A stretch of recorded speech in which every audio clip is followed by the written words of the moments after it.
एक व्यक्ति था जो दोनों आंखों से अंधा था। उसे गांव के लोग सूरदास के नाम से पुकारते थे। दोनों आंखों से अंधा होने के कारण उसका कहीं भी शादी विवाह नहीं हो रहा था। समय बीतता गया और वह दिन पर दिन बड़ा होता गया। धीरे धीरे वह 20-28 साल का गबरू जवान हो गया। कुछ समय के पश्चात उसके माँ और बाप दोनों मर गए। वह 3 भाई और 4 बहन थे। होनी को कौन टाल सकता है। एक बस एक्सीडेंट में उसके दोनों भाइयों की मृत्यु हो गई। किसी न किसी तरह करके उसने अपनी बड़ी बहन की शादी कर दी। छोटी बहन ने किसी के साथ भागकर शादी कर ली। अभी 2 बहनें कुंवारी थी कि तभी उसका पड़ोस की भाभी से अफेयर हो गया। गांव में चर्चे चलने लगे। भाभी विधवा थी। गांव के मुखिया ने पंचायत बुलवाई और कहा, गांव वालों यह उल्टा है, इसे गांव से निकालो। अगर इसे गांव में रहने दिया जाएगा तो हमारी और भी बहू बेटियां बर्बाद हो जाएंगी। इसे गांव में नहीं रहना देना चाहिए। यह उल्टा है, इसे गांव से निकालो। तभी दोनों आंखों से अंधे व्यक्ति ने कहा, मुखिया जी वह बच्चा मेरा है, मैं इससे शादी करना चाहता हूँ। तब तो यह गांव में रह सकती है, मेरा भी घर बस जाएगा। गांव के लोगों ने अंधे व्यक्ति की बात पर विचार किया और कहा, ठीक है, यह सही कह रहा है। अगर यह अपनी गलती स्वीकार कहा है तो इन दोनों की शादी करवा देनी चाहिए। तभी विधवा औरत की लड़कों ने आवाज उठाई कि अगर यह उनके साथ विवाह करेगी तो हम इसको अपने घर में नहीं रहने देंगे, दोबारा कभी नहीं आने देंगे। पहले पति से उसको 3 बेटे और 2 बेटियां थी। आंखों से अंधे व्यक्ति ने कहा, ठीक है, यह आपके घर कभी नहीं जाएगी, अब इसको मेरे साथ भेजो। कुछ ही दिनों बाद उस अंधे व्यक्ति के घर एक लड़के ने जन्म लिया। वह अंधा व्यक्ति अपने हाथ पांव से तो कुछ कर नहीं सकता था, इसलिए बैठे बैठे सिर्फ दिमाग चलाता था। चलाते चलाते उसका दिमाग कंप्यूटर से भी तेज दौड़ने लगा। मरे हुए दोनों भाइयों में से एक की शादी नहीं हुई थी और एक की शादी हुई थी। अंधे व्यक्ति के जिस भाई की शादी हुई थी उसको भगवान ने एक सुंदर सी बेटी भी दी थी।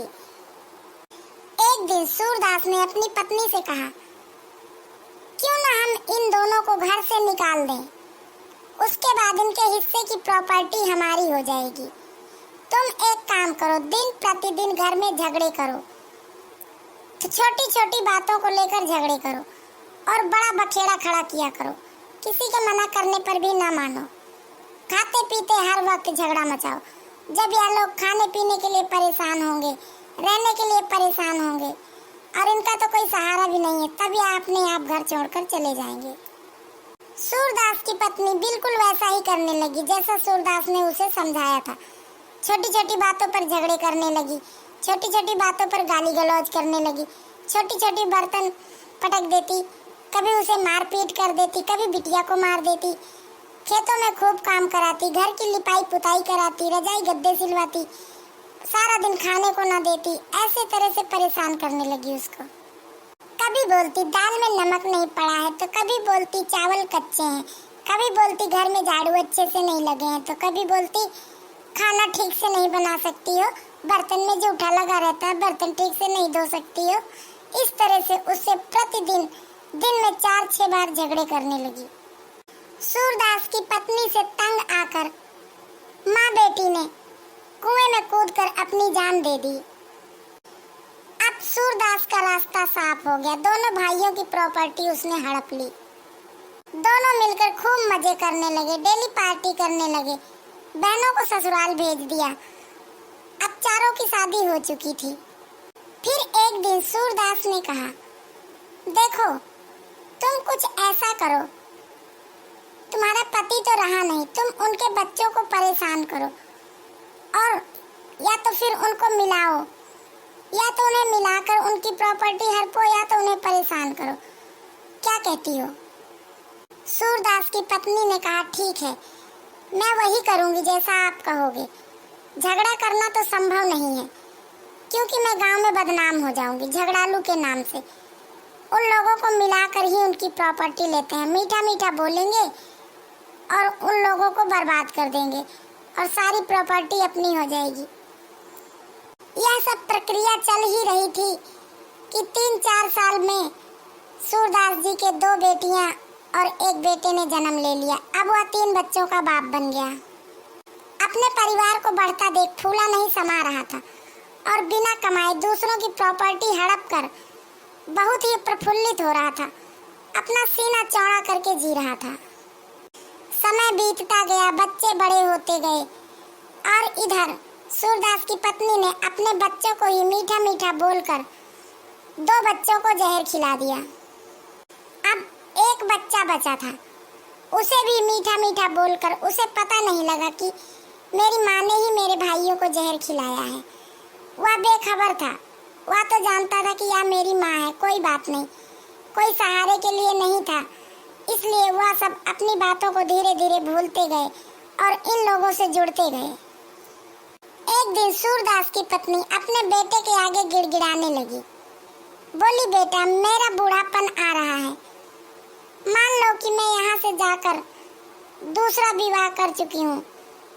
अगर उनके बच्चों ने मेरा साथ नहीं दिया तो मेरा क्या होगा? एक काम करो, मुझे थोड़ी सी प्रॉपर्टी दे दो, मैं तुम्हारी माँ हूँ, कुछ तो दया करो मेरे ऊपर, मैंने तुम्हें जन्म दिया है। मैं गई तो क्या हुआ, लेकिन प्यार तो इतना करती हूँ ना आप लोगों से। बेटे ने कहा, माँ, आप यही क्यों नहीं चली आती हो दोबारा? मेरा भी तो कोई सहारा नहीं है, मेरा भी तो शादी विवाह करवाओ। प्रॉपर्टी क्या करोगी? जब मैं रहूंगा तो मैं आपको खिलाऊंगा। सूरदास की पत्नी स्वयं रचा कर रोने लगी, गिड़गिड़ाने लगी। बोली, मुझे मानते नहीं हो, मुझे जानते नहीं हो, मुझे अपनी माँ नहीं मानते हो, तभी तो ऐसा कह रहे हो। इतनी प्रॉपर्टी है, क्या करोगी? थोड़ी सी मेरे नाम कर दोगी तो कम हो जाएगी। बेटे को दया आ गई। बेटे ने कहा, ठीक है, चलो, मैं 2 भाइयों की प्रॉपर्टी आपके नाम लिख देता हूँ, लेकिन मैं अपनी नहीं दूंगा। वो दोनों लोग नहीं रहे हैं, इसलिए 2 हिस्सा मैं आपको दे देता हूँ, क्योंकि मैं शादी विवाह करूंगा, मेरे बच्चों को भी पर्याप्त मात्रा में जमीन चाहिए। इतना सुनते ही सूरदास की पत्नी खुश हो गई। बस फिर क्या था, दौड़ भाग कर पैसों का इंतजाम किया और जाकर जज के सामने बयान किया। 2 हिस्से की प्रॉपर्टी अपनी माताजी के नाम कर दी लड़के ने। अब तो वह सूरदास बहुत ही अमीर हो गया, उसके पास बहुत प्रॉपर्टी हो गई। अब यह बेचारा गरीब रहने लगा, इसके पास थोड़ी प्रॉपर्टी थी। इसका भी शादी विवाह हुआ, धीरे धीरे बच्चे भी हुए 2-3। अब सूरदास के बच्चे उसके बच्चे को देखकर जलने लगे, आए दिन उसके घर से झगड़ा करने लगे। वह यही सोचते कि कब यह घर छोड़कर चला जाए या पूरी प्रॉपर्टी हमारी हो जाए। अकेला होने के कारण उसको मारने पीटने की धमकियां दिया करते। वह बेचारा डरा सहमा सा रहता और सोचता, हाय रे मेरे कर्म, यह मैंने क्या कर दिया। लेकिन अच्छा तो यह हुआ कि उसकी पत्नी बहुत ही तेज तर्राक थी। वह नहीं किसी को डरती थी, हर चीज का ईंट का जवाब पत्थर से देती थी। दोनों मिलकर मेहनत करने लगे, अपने बच्चे को पढ़ाने लिखाने लगे, बैंक बैलेंस किया, थोड़ी सी और प्रॉपर्टी बनाई। अब वह इनसे जरा भी नहीं डरते थे। एक दिन सूरदास बहुत तेज बीमार पड़ा। उसको दिमाग का अटैक आ गया, उसका दिल ने धड़कना बंद कर दिया। उसके बच्चे उसको डॉक्टर के यहाँ ले गए। डॉक्टर ने जवाब दे दिया। फिर वो लोग भूत बैताल वाले ओझा के पास जाने लगे। भूत बैताल वाले ओझा ने थोड़े बहुत पैसा लेकर 2-4 दिन झाड़ फूक की। उसके बाद सूरदास का अंतिम संस्कार हो गया। वह तड़प तड़प कर मर गया। मरते समय उसकी याददाश्त खत्म हो चुकी थी। 2-3 दिन पहले से ही उसे कुछ भी याद नहीं था। वह किसी को पहचान नहीं सकता था। बहुत ही बुरी मौत मरा। और जो माँ बेटियां दोनों कुएं में कूद कर मरी थी, वो दोनों चुड़ैल बन गई। अब सूरदास के बेटे को पटक पटक कर मारती थी।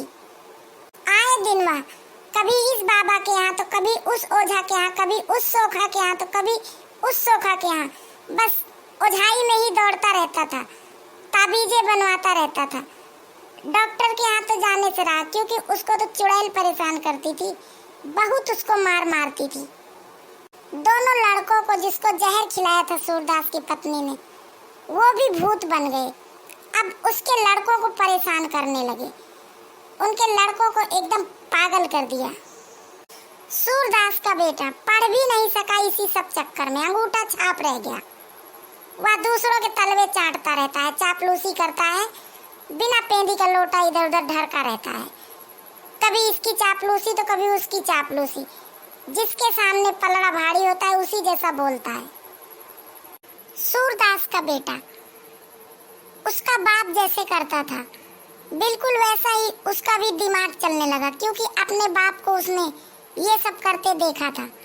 वह भी दूसरों की जमीनें हड़पने की सोचता रहता है, दूसरों की प्रॉपर्टी पर आंखें गड़ाए रहता है, कब किसका धन मिल जाए उसी को हड़प कर बैठ जाऊं।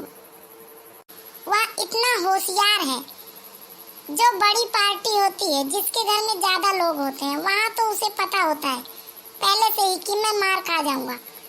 उन लोगों से ज्यादा झगड़े नहीं करता है। वो लोग झगड़े करना भी चाहते हैं तो वो वहां से चुपचाप दबे पांव निकल आता है, उनकी बातों पर गौर नहीं करता। लेकिन जिसे जानता है कि ये लोग अकेले हैं, इनका हम कुछ तो जरूर कर सकते हैं, इनको मार पीट सकते हैं, इनका हड़प सकते हैं, उनके ऊपर बहुत ज्यादा दबाव बनाता है। भगवान की दुआ से सूरदास के बेटे को 4 बेटियां हुई हैं। एक बेटे के लिए वह दर दर भटकता रहता है, यहाँ वहाँ मंदिर में माथा टेकता रहता है, लेकिन आज तक उसे कोई औलाद नहीं हुई। उसकी दोनों बेटियों को भी वह चुड़ैल बहुत परेशान करती है, घर में तो रहने ही नहीं देती है। बड़ी बड़ी ताबीज पहनने के बाद भी, यहाँ वहाँ ओझाओं के घर जाकर झाड़ फूक करवाने के बाद भी वह मंदिरों में डेरा डालकर रहती हैं। उसकी दोनों बेटियां हमेशा चारों पहर मंदिर में ही खाती हैं, मंदिर में ही बैठती हैं, मंदिर में ही सोती हैं, मंदिर में ही रहती हैं। मंदिर से बाहर आते ही चुड़ैल उसे पटक पटक कर मारती है। भगवान ही जाने उन दोनों का जीवन कैसे बीतेगा, कौन उनसे शादी विवाह करेगा। यह सब सोच सोच कर वह दोनों लड़कियां बहुत रोती हैं, लेकिन उनके माँ बाप को तो कुछ पड़ी नहीं है। जैसा करेंगे वैसा ही तो भरेंगे। दूसरे के बच्चों को परेशान करेंगे तो अपने बच्चों को भूत बैताली तो परेशान करेंगे। गांव के लोग उसे हड़पू के नाम से पुकारते हैं, हड़पू कहते हैं उसे, और कहना भी चाहिए। जब दूसरों की प्रॉपर्टियां हड़पता है तो उसके लिए हड़पू नाम बहुत अच्छा है। बाकी 2 बेटियां भी घर में इतनी परेशानी होने के बाद पढ़ने लिखने नहीं जा सकती हैं, अंगूठा छाप है। मैं तो सीधे कहती हूँ, जो जैसा करेगा वो वैसा भरेगा। इसलिए बात बोलो विचार कर, पानी पियो छान कर। तो बच्चों, आप लोगों को यह कहानी कैसी लगी कमेंट में जरूर बताना।